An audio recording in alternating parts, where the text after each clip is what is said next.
हाँ जी, आदरणीय पंच कमेटी और जिकड़ी के प्रांगण में बैठे हुए सभी श्रोता बंधुओं के चरणों में सतवीर सिंह सिंसिनवार की तरफ से हाथ जोड़ करके नमामि नमस्कार राम राम साहब।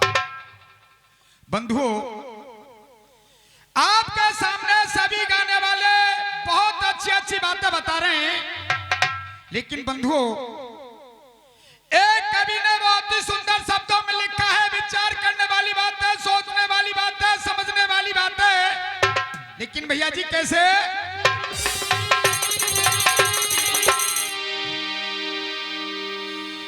ये जल से गहरा कौन है,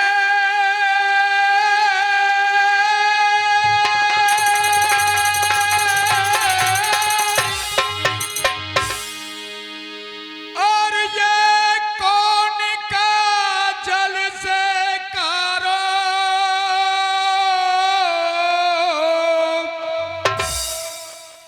ये कौन अग्नि से तेज है, तो भैया कौन पृथ्वी से। लेकिन बंधुओं कवि ने पलट करके जवाब दिया, लेकिन भैया जी वो जवाब क्या है? ये जल से गहरा ज्ञान है,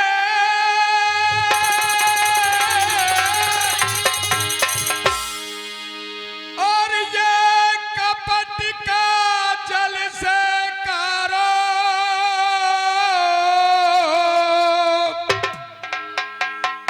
ये तप अग्नि से तेज है, तो भैया पाप पृथ्वी से। लेकिन बंधुओं टाइम कम है, लेकिन सज्जनों मैं आपको सीधे प्रसंग की तरफ लेकर के चलता हूं। चाचा जी, एक समय पर कौन, तब गांडीवधारी अर्जुन, और अर्जुन का पुत्र उसका नाम है बब्रवाहा। आहा सज्जनों, युद्ध के मैदान के अंदर दोनों के बीच में बहुत ही घमासान युद्ध चल रहा है। लेकिन चाचा जी आज वो छोटा सा बच्चा बब्रवाहा अपने पिता गांडीवधारी अर्जुन के ऊपर अपनी शक्ति का प्रहार करता है। मास्टर जी, जिकड़ी में गाय से पहले एक मराठी होती है, मराठी के माध्यम से आज उस नन्हे से बच्चे बब्रवाहा ने भैया क्या काम किया?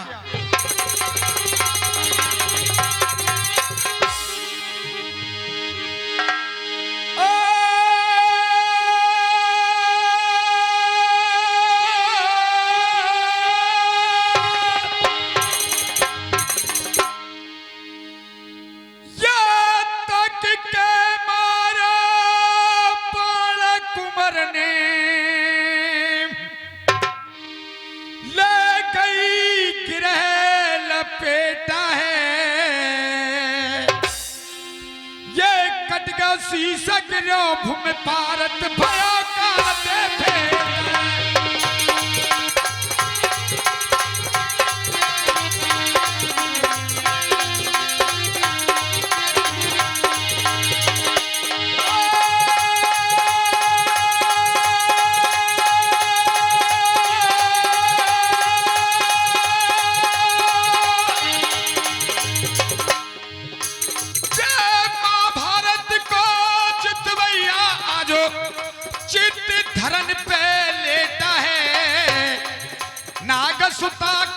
सगुन है रे पति मरो के बेटा है।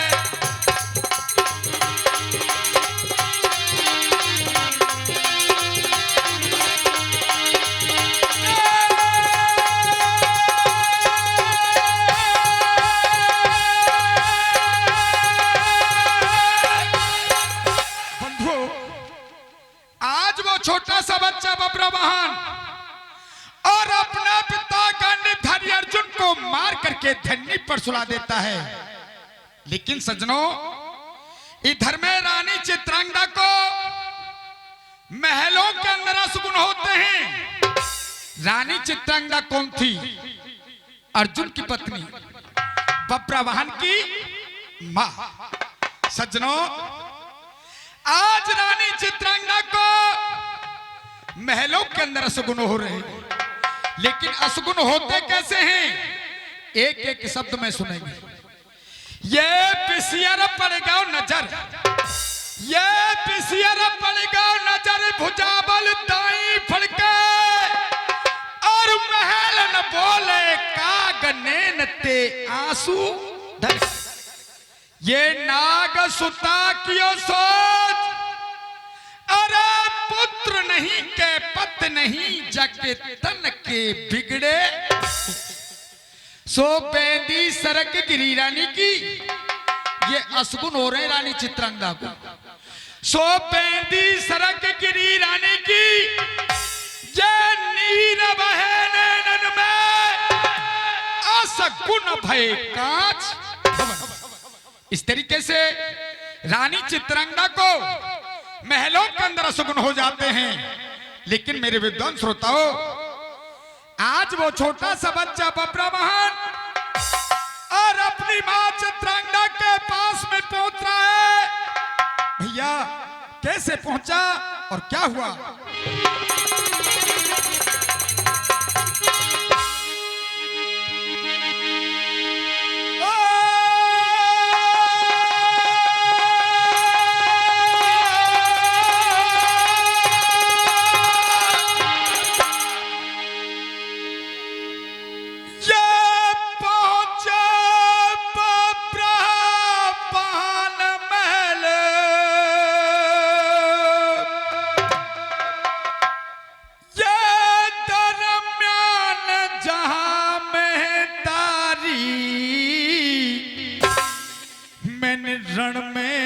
अर्जुन वीर सोहनोहि बाले धारी।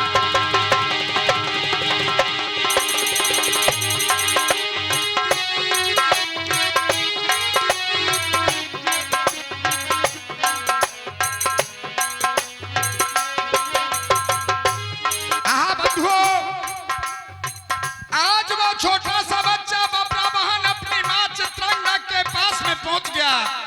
लेकिन चाचा जी, आज बब्रवाहन अपनी मां से कह रहा है कि मां, एक बात मेरी ध्यान से सुनिए। लेकिन बब्रवाहन ने आज अपनी मां से क्या जवाब दिया और क्या कहा? भैया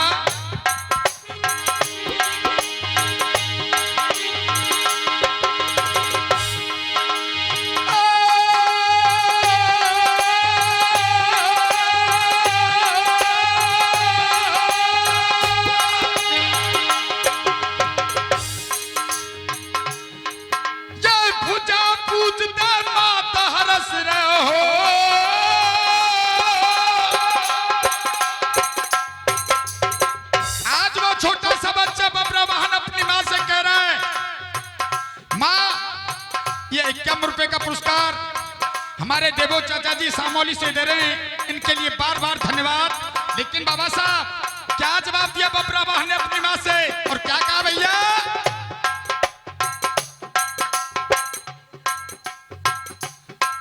ये भुजा पूजते माता हरस रहे हो,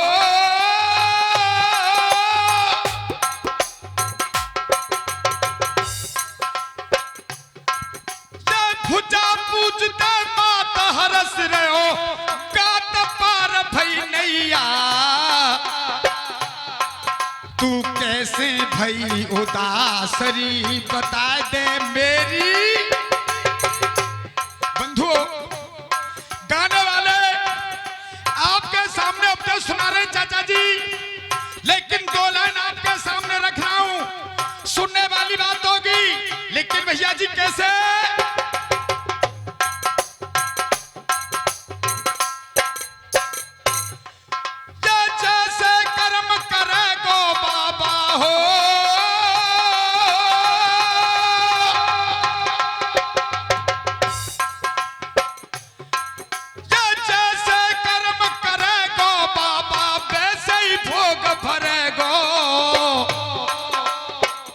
काम को बुरो नतीजा टारे उनाए। ये सत्य बोल और कहूं डोले। नेताजी, ये बात मैं दावे के साथ कह रहा हूं, हमेशा सत्य की विजय होती है और उसका दुश्मन भी बाल बांका कर नहीं सकता, ये अटल सत्य है। लेकिन भैया रामवीर जी कैसे 101 रुपए का पुरस्कार रामेश्वर पहलवान जी कठुमर वाले दे रहे हैं, इनके लिए बार बार धन्यवाद। लेकिन भैया रामवीर कैसे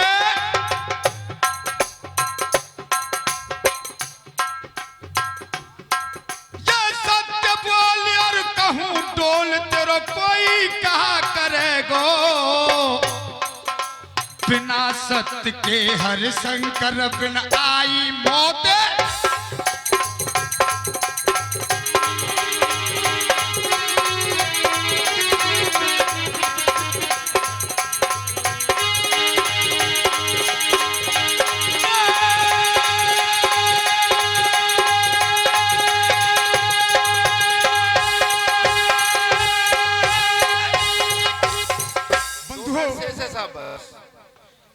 हाँ जी, देखिए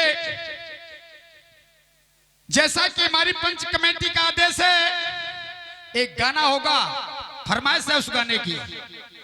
चाचा जी, अगर कोई भी इंसान, कोई भी जीव अगर अपनी जान दे करके किसी दूसरे की जान बचा दे, बाबा साहब उससे अच्छा कार्य कोई हो नहीं सकता। ऐसा ही एक छोटा सा गाना, एक छोटी सी कहानी के माध्यम से आपके सामने पेश कर रहा हूं। इस गाने के लेखक थे आपके इस क्षेत्र के हमारे गुरुदेव स्वर्गीय श्री लखन हवलदार जी, कठुमर अलवर बड़का वाले। वैसे बिन्ने सवंते ज्यादा कठुमर के नाम थी जानती सब दुनिया। आपके इस क्षेत्र का बहुत बड़ा नाम रोशन किया था उन्होंने, ये आपके लिए बहुत गर्व की बात है। उन्हीं का गाना एक छोटा सा आपके सामने पेश कर रहा हूं। लेकिन भैया जी, गाने में कवि ने क्या लिखा है?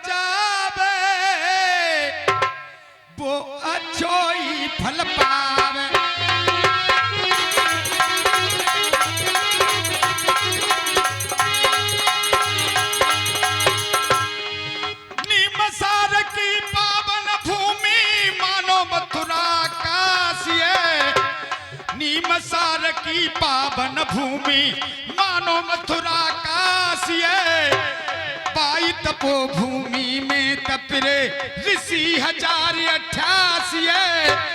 सबने मिलके खीर बनाई देखो करके भूल जरासिये, खुली खीर को छोड़ के नहबे गए साधु सन्यासिये। भाई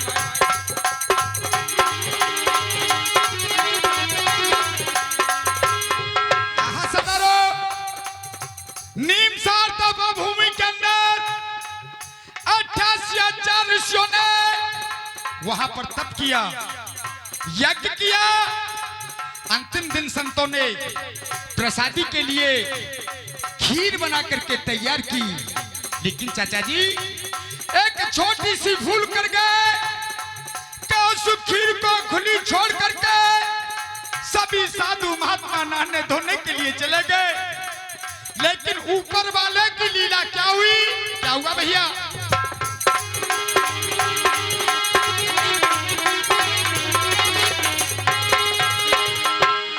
एक बाजी और एक सरफ में है रही खूब लड़ाई है, एक बाजी और एक सरफ में है रही खूब लड़ाई है। दसवे भाजो सरप बाज तू गफर बाजर चाहिए मार चपटा फिर बाज ने लियो सरप मार चपटा फिर बाज ने लियो सरप उठाइए बाज के पंजे ते सरप छूट के गिरो खीर में जाइए भाई गिरो। बंधुओं न जाने कैसे आज वो सर्प बाज के पंजों से छूट करके उसी खीर में आकर के गिर जाता है।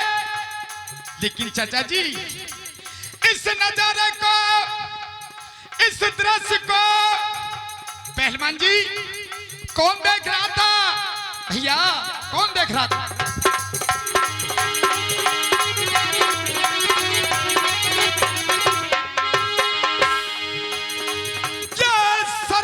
मंजर लखो खीर में संतन अचरज भारोए सरप को मंजर लखो खीर में संतन अचरज भारोए खुद मर गई और हमें बचाई गई कर गई काम। बंधुओं इस नजारे को एक लड़की देख रही थी। लड़की ने सोचा कि इन संतों ने खीर बनाई है और इसमें सर्प गिर गया है। अगर इस खीर को ये सभी साधु महात्मा खाएंगे तो इन सब की जान चली जाएगी। लेकिन भैया रामीर हुआ क्या? बंधुओं संत समझ गए क्या हुआ बेटा? ये खीर में गिर तो सर्प फिर एक लड़की ने लियो लखाई है। लड़की सोचे संत मरे जब चाई खीर को खाई है इतने में वे भोजन करवे गए संत सब।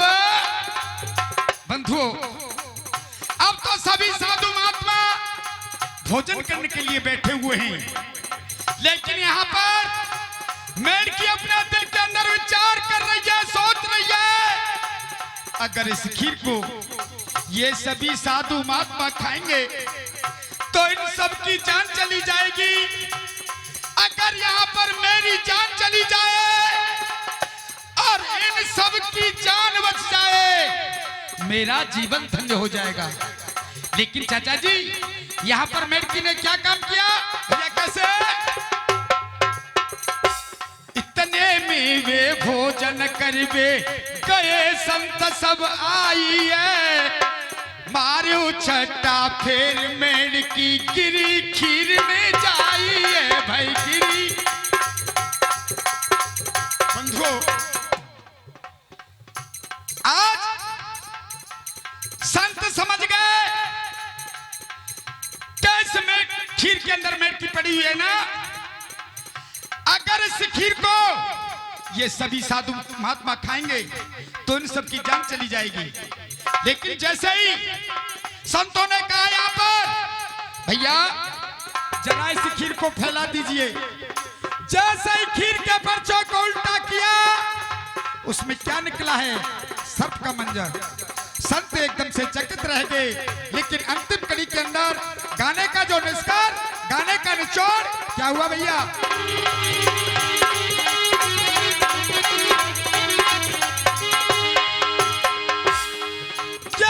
सरप को मंजर लखो खीर में संतन अचरज भारोए खुद मर गई और हमें बचाई गई कर गई काम। संत कह रहे भैया इस लड़की ने हमारा भोजन दूषित नहीं किया बल्कि इसने तो अपनी जान दे करके हम सबकी जान बचाई है। हमारे बड़े ऊपर बहुत बड़ा एहसान किया है। जब एक लड़की इतना बड़ा कार्य कर सकती है इसमें तो हम सभी साधु महात्मा हैं। हमारा भी फर्ज बनता है कि हमको भी इस लड़की के साथ में कुछ न कुछ अच्छा कर्म करना चाहिए। लेकिन संतों ने क्या काम किया भैया? अरे जिंदगी करी बनाए दई कन्या रूप दमक रहो न्यारो जिंदगी सुंदरी बनाए दई कन्या रूप दमक रहो न्यारो मंदोदर जको नाम धरो के लखन उबर